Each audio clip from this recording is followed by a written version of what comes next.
Hello, and welcome to the 10th episode of Cub TV. I'm Lexi Tubbs, and I'm here with guest anchor Sadie Omenson. Thanks for having me, Lexi. Today we will be introducing you to a few new topics we decided to shine some light on for Cub TV, such as wrestling, robotics, and jazz band, along with the weekly segment Clay's Countdown. The jazz band here at Nevada has been practicing every Tuesday and Friday morning before school starts to prepare an amazing show for the districts this weekend. Let's head to Connor Klein to get more information about the jazz band. Here at Nevada High, we just finished up the fall play, You Can't Take It With You. And now it's time to jazz it up with the jazz band for Jazz Festival at Iowa Central Community College on January 12th. Many of their songs are very well known, such as the Pink Panther. The students are competing, have both put time and effort into being able to compete at a state level. They have drive, determination, perseverance to create an inspirational show for Jazz Festival and hopefully to get noticed for state in years to come. What instrument do you play? I play the piano, and I also play the tambourine specifically for Christmas music. What is your guys' team achievements and goals that you would like to achieve this year? Well, one of the things we like to do is we like to better ourselves as musicians. So that's why a lot of us are in jazz band, because we're so into music. So it's that extra music thing that we can do, and also just to get good ratings at the festivals and to get good feedback from judges, so then we know what to work on, therefore improving as a band. And then why is your instrument in jazz? Well, the piano is in the rhythm section, but it also plays a lot of the background sound and kind of blends a lot of the music together. All right, thank you. What jazz band songs are you guys gonna have up in the air for this festival? Well, the jazz band has got several that we're preparing for our upcoming jazz festivals in January.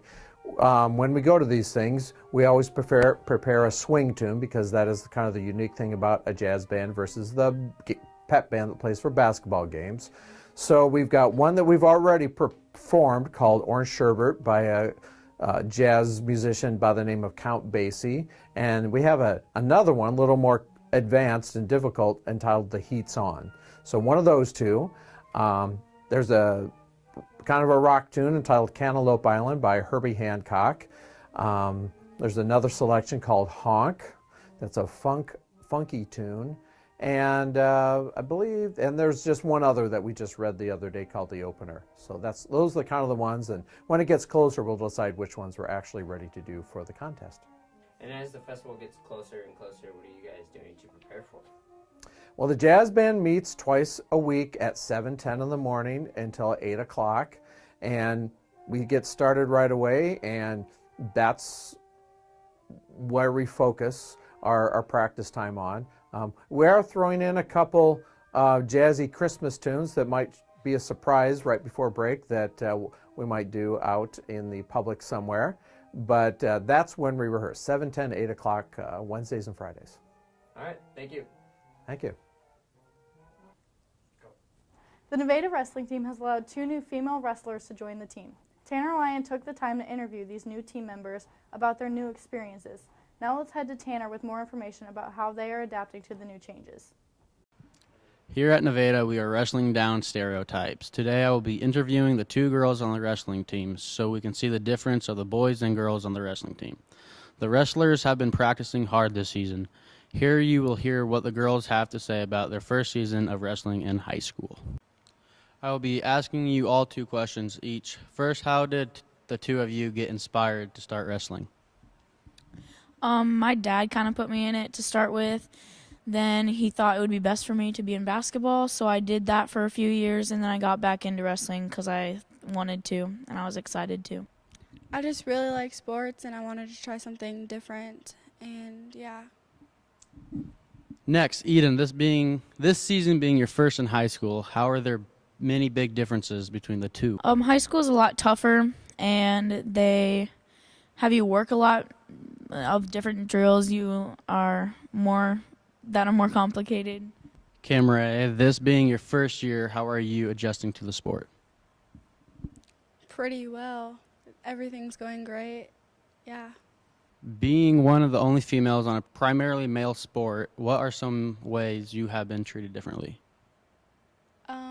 Well, just how we have to work like harder because some things come easier to guys than us, depending on what we do.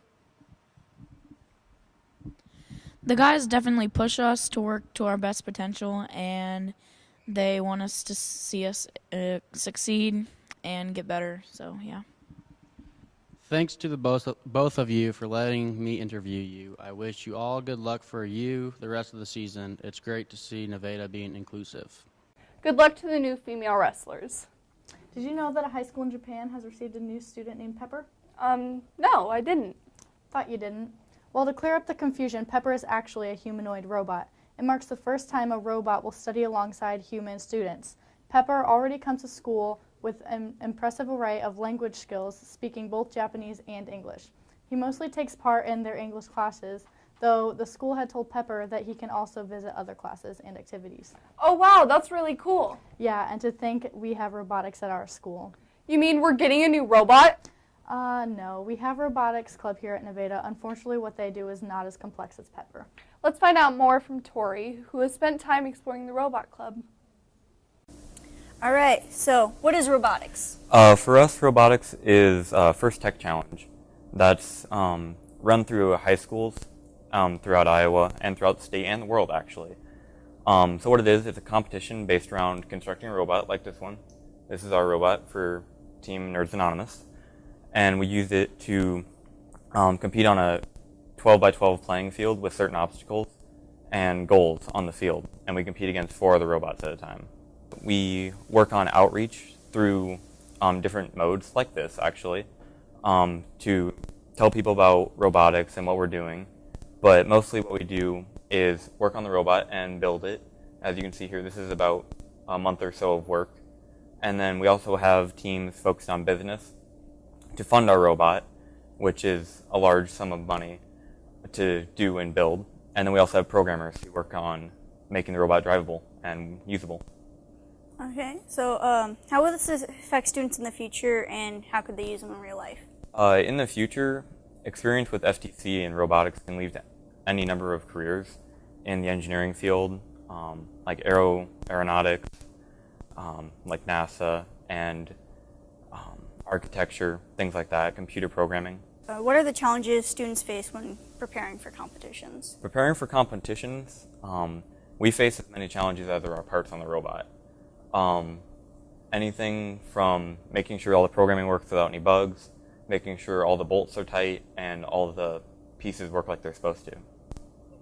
So are there any upcoming competitions? Upcoming competitions are, well, we have the league championships hosted here at Nevada on December 17th at the elementary school, where there's going to be about 24 teams from around central Iowa who are going to be there to compete for a spot at regionals, which is going to be held at John Deere Financial Center in Des Moines. And so we'll be there, as well as other schools from Ankeny and Des Moines and from around central Iowa. We're always looking for more people to join the team. We like to have fun, and we hope more people will come and hang out with us and work on the robot. Okay. That's all for this week. Stay tuned for next week. Stay classy, Nevada.